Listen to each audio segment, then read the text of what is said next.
Welcome back, everybody. My name is Taylor Martin. This is the best Damn EDC, and it's time for another EDC Weekly. Like I said a few weeks ago, this episode is all about hard use, well-loved, beaten up gear. And I also said that I was going to choose a winner for the giveaway, which I finally did. I pieced together this giveaway. It's nice. It's about $1,000 worth of stuff, and I will announce the winner at the end of the video. So that's it. With that said, this is the EDC Weekly.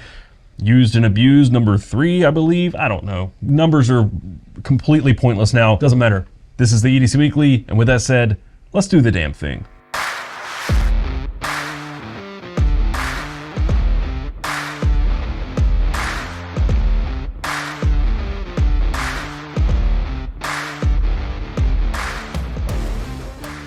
So the very first submission this week comes from Antonio. He didn't share any social media, not even sure if he has any, but his submission was one of the first that popped up when I was going through them, and it made me have this thought. Because the knife in this photo, why is it when I do a video like this, where I'm talking about gear that's just been thrashed, why is it that there are always so many more Benchmade Griptilians when we do a video like this? I don't know. There's some sort of connection there, like it's just one of these knives that people love to beat to hell. And I love to see it. I love to see a Benchmade Griptilian, a really nice one, especially one of these sheepsfoot ones, beat up. But why is it the Griptilian? Does anybody know? I don't. I mean, it's a good knife, but why is it that knife in particular? Anyway, with that said, in this photo, we have a snap-on pocket tool screwdriver, and next to that is a Milwaukee AA flashlight. And beside that, the watch in the photo is the Casio F105W. As I mentioned, the knife in this photo is a Benchmade Griptilian that does have titanium aftermarket scales on it. And in the top of the photo is the Knipex Cobra pliers, the 4-inch, as well as a cheap pin in the bottom. He says that pin is just whatever cheap pin he has around. So Antonio says, as an auto mechanic, I use my tools every day, especially my EDC gear. I try to buy quality, but not that expensive tools in case I lose them, which has happened before. And that's all Antonio shares, but like, this is awesome. I love seeing this. That Milwaukee flashlight has been beat up, and so has this Griptilian. I really love a nice knife that's just been beat up, and I honestly, personally hate that my knives don't look like that because I just rotate so often that my knives never really truly ever get that way. The only way you're gonna have a knife look like that is if you only have a couple of knives and you rotate them frequently and use them all the time for whatever the task is. I end up rotating a knife like a few times a week, and there's always new stuff coming in, so I never have the opportunity. But anyway, this is a really cool submission. I love seeing gear like this. Thank you for sharing, Antonio. And you had a submission into this giveaway. You'll find out later if you won or not. So the next submission comes from Claudio Bravi. You can find them on Instagram at Italian EDC. And again, the very first thing we have in this photo is a Benchmade Mini Griptilian. This one has OEM scales and is not the sheep's foot, the drop point version. He also has a Big Idea Design mini bolt action pin and a Leatherman Squirt PS4. The wallet that you see in the center of the photo is the Loyal Strickland Johnny wallet. And then to the right of the photo, we have his keys. That is the key bar that he has his keys inside. He also has that attached to a Travax Talon carabiner. There is a Griffin mini pocket tool as well. And in the bottom of the photo between the wallet and the Leatherman is a handmade pry bar. He says that was made from a 1976 wrench that was made in West Germany. That's a cool little piece there. Yeah, I've seen people make pry bars themselves out of old wrenches. Makes sense. Tool steel, it's going to be really, really tough, but very cool carry. And just look at the tip of that Benchmade knife. It's funny to see like the distribution of where the knife gets beat up the most. And usually you see it kind of skew towards the tip, but my knives, I end up not using the tip nearly as much. I end up push cutting a lot more and cutting right along the middle of the blade, like typically in the belly, but it's just interesting to watch the difference in where those knives get the wear. Claudio says, hey Taylor, I'm a professional Renault mechanic. I don't even know how to pronounce it. He's a car mechanic, and I use this stuff every single day. My knife for opening up new parts, cutting zip ties, and scraping the shit off of other shit. The pen for writing down to-do lists of the day and modules, the little squirt for little jobs like small loose screws in places harder to reach with a normal screwdriver or pliers, the pry bar or random shit. Honestly, I just carry it because it's my first pry bar that I made and it makes me happy, and the keys are self-explanatory. Also, in the pill case, I keep medicine for my headaches after long, shitty days. Sorry for my English, I'm Italian and I'm still learning. Love your channel and keep up the great work. Well, I think we all know what your favorite word is that you've learned in English. Very cool. Thank you for sharing, Claudio. I love seeing that DIY gear as well, but especially and always beat up gear. So thank you for sharing.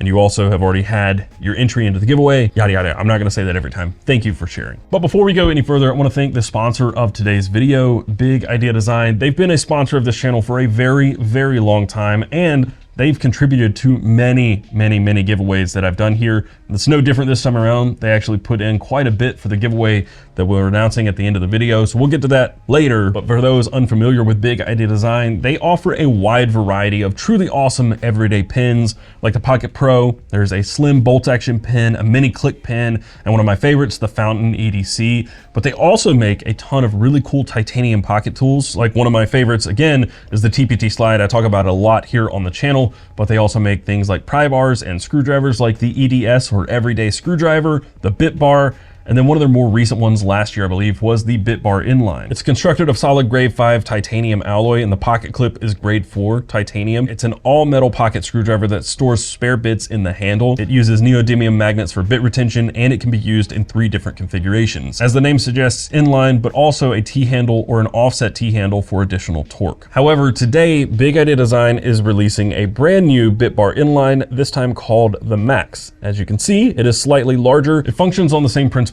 as the original, but this time around you can store 5 bits instead of 3, and those bits are actually double-sided, so it's actually 10 bits that you can store in the handle, and it does that by using the Leatherman style bits, which also means that while it comes with 2 Phillips, 2 flatheads, a hex bit, and a Torx bit, you can actually swap those out from any bits that may suit your needs better from the Leatherman bit kit. The Bit Bar Inline Max is a really cool pocket screwdriver that's gonna fit the needs of a lot of people out there. So to check it out yourself, hit the link in the description down below. Also check out everything else that Big Idea Design has to offer. And at checkout, use coupon code CARRYON for 10% off. And once again, I wanna thank Big Idea Design for sponsoring this video and also pitching in for the giveaway. The next submission comes from Phil, or the Theruthlessproject, over on Instagram. And again, another Spyderco, but we are switching it up from the Griptilian. This time in the photo, we have a Spyderco PM2, and this is one of the Crew Carter ones with a deep carry clip on it. So Crew Carter meaning crew wear blade, my Carter handles. Underneath that is a fail-safe goods wallet, and then inside the wallet is a tactile turn bolt action pin. And that's all here. We do have a bead on the knife if you care about that. It's looks like it's Ultim of some sort. But Phil says the knife has seen some serious work. This thing has cut all kinds of things, from zip ties to sheet metal, and of course the occasional Amazon package and other cardboard. Under that is my field wallet from Failsafe Goods. It's got some great patina to it and scratches from everyday use. Tucked inside is a custom tactile turn bolt action, which is fairly new, so there isn't much wear on it yet. He says, I don't baby any of my knives or EDC gear. As you can see from the blade of the knife, I work in HVAC, so I'm always cutting something or using my Lynch all access pass, not shown, to open up an air handler cabinet or electrical panels. Very, very cool. That knife has seen a lot of wear, and again, just love to see it. I prefer a knife that looks beat up to one that's pristine. I just do. That's why I don't care about scratches or using my knives or whatever's coming up. I prefer a knife that's used. I prefer any gear that looks used over something without scratches. It's just, scratches are beautiful. They tell a story, and this is no different. So thank you for sharing, Phil. The next submission comes from Ross Lenard, or you can find them over on Instagram at Daniels_broke_EDC. It's kind of funny. This one jumped out at me. I don't think it's like super hard use. I did read the description, and they do seem to use their stuff pretty heavily, but it's just stuff that you don't see all the time, and that's something that jumps out, as well as the hard use. But this knife, I don't think it's ever been submitted before. So since we're talking about it, the knife in the photo is the Microtech Sigil in LMAX. He also has a Surge Knives bean flipper to the left. And then of course the flashlight is the Olight i3T EOS. It looks like in titanium. Ross says, always looking for a new way to carry my pocket junk like coins, fidgets, and mini tools. I haven't found the right combo yet between small pouches and my coin pocket.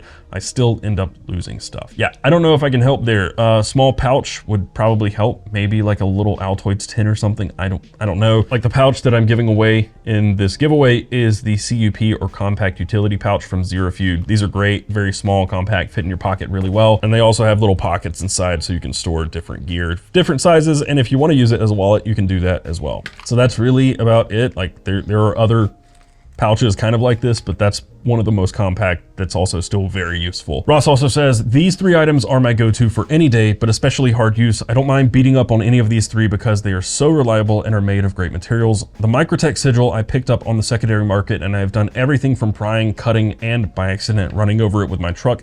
It's a workhorse. The LMAX steel makes it a knife I can depend on no matter what I have to put it through. The LMAX steel makes it a knife I can depend on no matter what I have already put it through. The Surge Knives Bean Flipper is not only my favorite fidget item, but it's also my favorite box opener. The edge retention is great and easy to throw in my coin pocket. The Olight i3T EOS lives in my pocket. It's fallen off counters, car seats, been thrown at coyotes from the deer stand, all sorts of craziness. Wow. Because of the abuse it's seen, I will probably have to replace it soon since the connections can be a little touchy sometimes. I'm very thankful for the gear I have and for this community. Well, thank you very much for submitting and sharing. Just a little side note on that Olight, maybe just take a wire brush and clean the connectors. It might just be that. It may not be that the light itself has seen too much wear and tear. It might, don't get me wrong, it might be on its way out, but just clean up the connections with a wire brush or something like that, and it might, you know, revive it, make it a little more reliable. But anyway, thank you for sharing and beating up your gear. I really like that knife. The sigil. The 5th and final submission this week comes from Joel, or Joel _ yep, over on Instagram. And this is less an EDC and more of his rotation of knives, which is just as awesome to see. And you can tell just by the photo that he does not care about using his stuff. So in the photo, the top knife that you see is the QSP Snipe. Below that, believe it or not, is a Spyderco PM2. And below that is a Para 3 lightweight. They look to be very close in size, but the top one is definitely a PM2. Just look at the handle. Next to that, or below that, is the Civivi Altus with the DNT3 Custom Works scales and copper, it looks like, and then the CRKT Minimalist is the fixed blade at the bottom. Joel says, this is my knife rotation that I use the most. The PM2 was my first quality knife, which I chipped within the first week at work. Ow. I know that feeling. I've resharpened it hundreds of times. It ended up having the same blade length as the Para 3, which I use for ropes and stuff. I use the Minimalist for my paintings. I don't really know what that means. Are you cutting your paintings? What does that mean? Interesting. Well, these knives have definitely seen some abuse. I really, truly like this, and thank you for sharing that. And that's it for this week. As far as submissions go, I am gonna do an EDC Weekly next week. And I'm gonna do one that is using all of the old submissions because it's something I've wanted to do for a while, but I always forget until I start going through them. I wanna share with you some of the most interesting things that have been submitted to the show in the last year. There's some really cool stuff in the submissions that I just never picked because they didn't fit the theme or whatever. And you know, when I start doing honorable mentions and stuff, the episodes just get too big. So we're gonna do one next week. I'm gonna clear out the list of submissions and you guys can start again. We're gonna do another giveaway just like this very soon, probably within the next month. And yeah, I want to see what you guys have in your pockets. With that said, let's pick a winner for this giveaway. There were thousands of submissions that I had to go through since the last one. Thousands. I make sure there are no duplicates. I add in everybody who had been featured and shared anywhere by me as a second entry. Then I copy all the email addresses, I paste them into a random name picker, and the winner of this giveaway is Laser Max over on Instagram, or Bryce is his name. He is the winner of a Superlative Cannibal, a Rustic Heirloom Carry Commission Hitchhiker Wallet, a custom Vero Engineering Fulcrum from Carry Commission as well, a Big Idea Design Bitbar Inline Max, a Big Idea Design Slim Bolt Action Pin, as well as a regular bolt action pin, a Raylite Pineapple Mini in aluminum, a SOG Power Pint, a Zero Feud Compact Utility Pouch, a Keybar Junior, and a Timex Expedition Scout. That's everything. That comes to just under $1,000 in gear that most of it I just picked up from my office and threw in this box to give away. But that's it. Thank you all for submitting and entering to this giveaway. We're gonna do it again, so just keep submitting, edcw.co. And again, congratulations to Bryce. I will get all this stuff into the mail to you. I truly am trying to get back to doing these more regularly. I have made changes on the back end to make these easier to make. So we're gonna do them and start ramping them up. But that's it. Thank you guys so much. If you wanna let me know what you wanna see in the future. Obviously the next one is gonna be some of the most interesting things submitted to the show, but let me know what theme you wanna see moving forward. And that's it. I will see you guys in the next video. And until then, carry on.